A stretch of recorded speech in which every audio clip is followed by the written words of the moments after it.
Hey, Chris. Cap, you got through. I got through. Got through. Thank you. Thank you very much for doing this. I appreciate it. So, I just thought it'd be a fun little project to kind of bide the time, really, and check in with different people around the world and kind of ask a few questions, see how you're doing, and go from there. So, I appreciate it. It looks like you're still at work. I'm still at work. Are you saying this is live now? Well, so it's being recorded. So I record it, and then I'm gonna post it up on YouTube later. So don't worry, Okay. I can slightly edit. Yeah. Look, I'll show you what's on court. There's 2 players playing out there. Oh wow.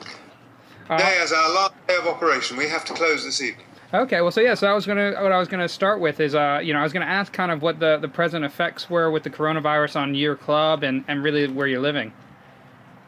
Well, our Prime Minister, Boris Johnson, yesterday announced that all sports facilities in the countries have to close, as well as bars and restaurants, gyms, leisure centres. So we all have to close as soon as we reasonably can. So we took the decision we could close tonight. I'm hoping that there might be some, that was obviously a rush decision by people in a bit of a panic. Right. I'm hoping once they look at it and they determine that actually real tennis, court tennis, is a game which is played between 2 people 25 metres apart, and there's no evidence that you can pick it up off soft materials like ball cloth. I'm hoping they'll review it. I hope there's some scientific evidence going into this, but we'll just have to keep our fingers crossed. Otherwise, it looks like we're going to close for 4 months. 4 months. Wow. Well, how long are the clubs going to be closing in the US? So far, like Boston's scheduled for April 6th, but they don't think that's very realistic. The numbers that we've heard are looking at like 4 to 8 weeks. But no. I'm prepared to bet a small bottle of whiskey that you won't be open in 4 to 8 weeks. I certainly hope we are, because there's a lot of clubs around the world that I don't think can handle being closed for that long. These are still businesses. They need to bring in money. You got to pay your bills. Some places you have to pay your rents, and so if it's that long, then I think we're running into quite a big crisis here. Like the world, yeah.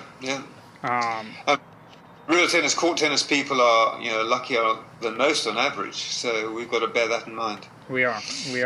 That must be, interesting. Just obviously, I know you quite well, but you're not one for extended breaks from real tennis necessarily. I know you'll take your vacations, for certain points of the year. But obviously, once you're kind of in the work mode, you're very much kind of there all the time. So, how is that kind of going for you? What do you? Yeah. Yes, it's a disaster for me because I'm normally sitting in this chair for 15 hours a day, 7 days a week. So I don't know what it's my social life as well as my work, and so I'm gonna do some volunteering, and there's a lot of old people in the village here who need some groceries delivered to them. So I'll do some of that. It's time to take stock of my life, perhaps look at books I need to catch up on, and perhaps refocus a bit. Okay. Are you going to be doing, obviously I know you're big into biking. I don't think that's going to go away, right? So you can still, do you have a plan in place for kind of, I call it training, obviously, because I'm looking at training for me, but just for kind of staying fit and active? Yeah. To describe what I do as biking is a bit optimistic. I trundle along a bit outside. By the way, if you do that in Italy or places like that, it's a €3,000 fine. Is it really? You're not allowed out. It's a complete lockdown. We haven't got to that stage here yet, and I don't think we will. But also, because I live 200 yards from a court, I'll be getting on court and doing a bit of practice. Just because it's closed as a facility, I don't think stops me. I'm not quite sure about this yet. I don't think it stops me from going on to practice. Right. What we were told was that, and obviously our club's a little different, they're a bit bigger, but that if someone were to go on court and get injured while they're closed, the club would be 100% liable for that person and that injury. And so that's why that was one of the major reasons for keeping members out. But, when I think of small clubs like Aiken or those types of ones, they're kind of liable no matter what. and so it doesn't make too big of a difference, does it? So I think it's funny because I've talked to a few different people, and they're actual physical pros playing actively on the tour right now, and they're not practicing. So it's funny to hear that you would come out and practice. Oh no, you got to keep it going, otherwise you lose it, don't you? Mm-hmm. Oh, I'm trying to. I came down to Charleston. Boston was so crowded, and I was a lot more worried about it up there.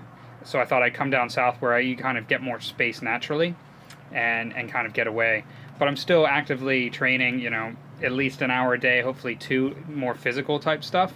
And my hope is that when, in a week or 2, when maybe things are a little bit more under control as far as people being used to this, looking at the potential of trying to get in and do a little bit of practice somewhere. But obviously right now it's just everybody's in such a panic, and it's so chaotic outside that it's kind of, I'm just trying to make sure I can get enough groceries and do all that over here. Well, so I have a couple more questions for you. And this one, obviously, I don't know, we kind of talked about it, but I'd be interested to hear your answer. Has anything kind of positive or interesting arisen in your life as a result of this? Or, obviously it's a big change, and it's still kind of happening, so I don't necessarily know if you have an answer yet, but anything that kind of it comes to mind? Positive, not really. I mean, there have been a few people, I've been interested in the reaction of some of the club members, who are by and large my friends as well, who want to fight it, and some who are optimistic, and some who are a bit down. The members who've stopped here have been the older ones, of course. They stopped playing about a week or 10 days ago. But no, it's too, I mean, the change is too soon for me. I'll know much more about it tomorrow when I've had to wake up in the morning and can't go to work, because that'll be a big blow. Right. I guess we're a little bit ahead over here. It's been a week already. Sorry, say it again? It's been a week over here already that we've kind of been shut down essentially as a society. So we kind of have had a bit more time to have to deal with kind of filling it and coming up with new things. I do worry how it's going to go in the States, because you don't have a unified health system the way we do here. It's all more fragmented, and it seems to me that more people will fall through the cracks in your country. Oh, they definitely already are. I mean, we don't have enough tests to test everybody. So, part of the reason it's growing quite rapidly at the moment is because we didn't have the ability to actually show how many people had it through testing. So it was kind of guesstimations and things. And now that we're kind of getting more and more tests available, we're starting to see the numbers, the more realistic numbers of how many people are actually, affected. So it's definitely a little bit of a scary time over here from that perspective, just because you don't know who has it and doesn't have it at the moment. Yeah. And then you get a place like India, which has got 1.5 billion people, and they say that perhaps 40% of those, they say, 600 million of those are going to get it, of whom, 3% are going to die. You're talking many, many millions of people dying of this thing. Yeah. It's definitely going to be, I think it's going to be quite a long year minimum dealing with it. Hopefully they can get a vaccine done in the near-ish future. But I think that this is definitely going to kind of bring about some lifelong changes to society and the way we do things and interactions. I personally can see a lot more businesses going to this type of setup where you're doing more video interactions with people rather than face to face. We have the technology, and this might just be the type of thing that's forcing our hand to change how business works.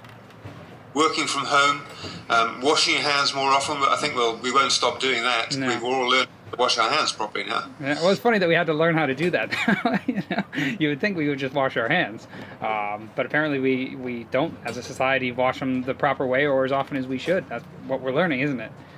Well, so I have a really interesting question for you, and I love this question for you because I think you're the perfect person.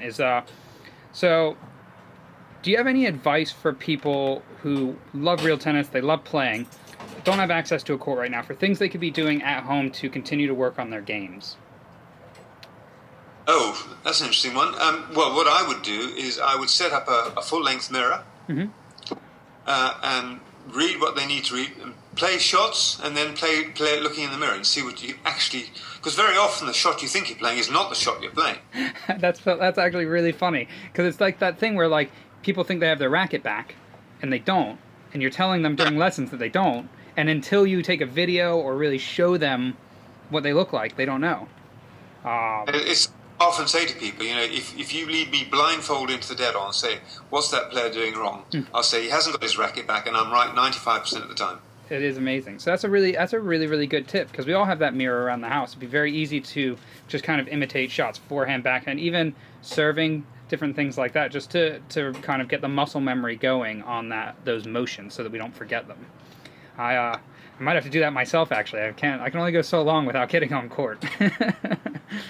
Well, are you going to take I mean, obviously you can't go on any trips, but are you kind of going to do anything kind of different from a dietary perspective, or is there anything kind of that you've been wanting to do that you've been avoiding or haven't done because of work, or different things that you kind of maybe would want to try to get into now?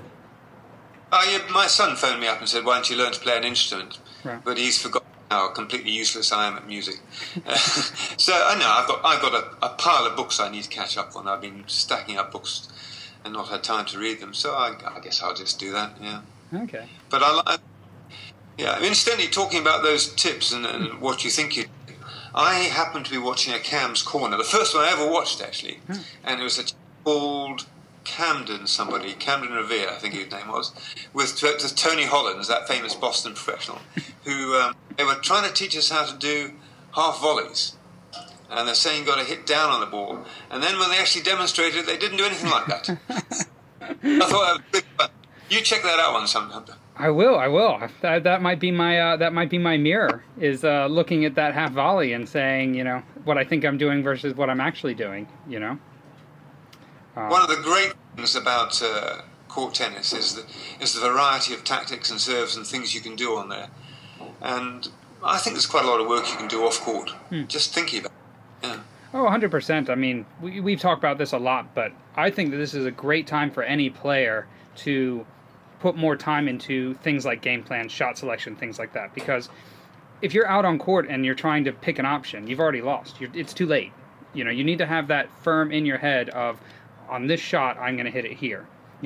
If I can take that backhand cross court towards the tambour, I'm going to do that, rather than being out there and creating indecision. So those are things that you can run through in your head at any time, kind of in a positive way off the court. So I really hope people will take that to heart, that idea of not just coming up with the game plan, but watching themselves, in the mirror and hitting it, and then saying, where was that shot going?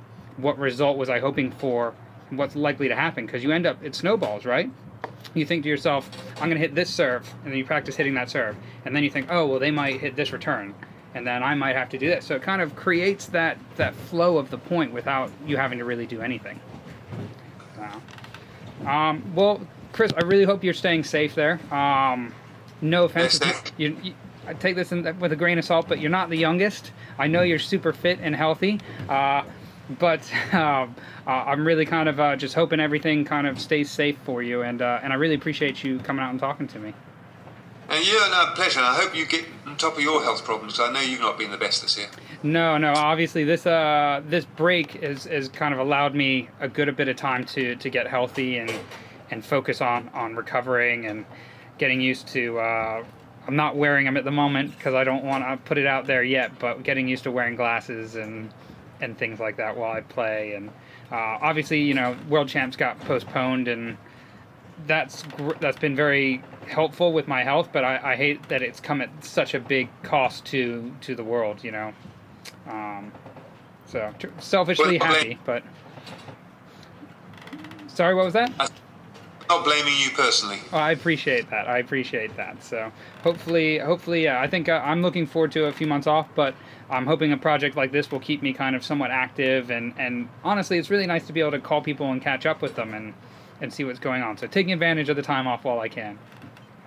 Good. Camden, say hi to your family for me, will you? I will indeed, and thank you very much, Chris. I will catch up with you soon, all right? Give my best to Maggie. Yes. See ya. Bye-bye. Bye.